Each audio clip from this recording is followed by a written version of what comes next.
I want to share a bold and stirring moment from Luke 19, verses 45 to 46. It says, "Then Jesus entered the temple and began to drive out the people selling animals for sacrifices. He said to them, 'The scriptures declare, my temple will be a house of prayer, but you have turned it into a den of thieves.'" Let's take a moment to understand this scene. Jesus had just entered Jerusalem. The crowd welcomed him like a king, but instead of heading to a palace, he went straight to the temple, the heart of worship, the place meant for prayer, purity, and God's presence. But what did he find?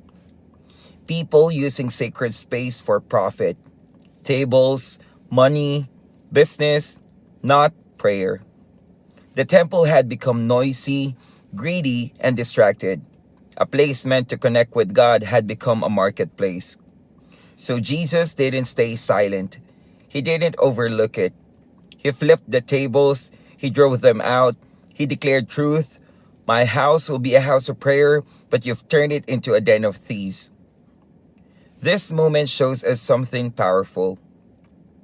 Jesus is passionate about purity in worship, not just in buildings, but in our hearts. Because today, we are His temple. Our hearts, our lives are meant to be places of prayer, of surrender, of communion with God. But sometimes, we let other things take over. Greed, distraction, selfishness, noise. So we have to ask ourselves, what tables need to be flipped in our lives? What have we allowed into our hearts that doesn't belong in a house of prayer? Sometimes, Jesus needs to cleanse us, not to shame us, but to restore us, to bring our focus back to Him, to make room for true worship. Today, let's invite Him in. Let's allow Him to clean out anything that's getting in the way.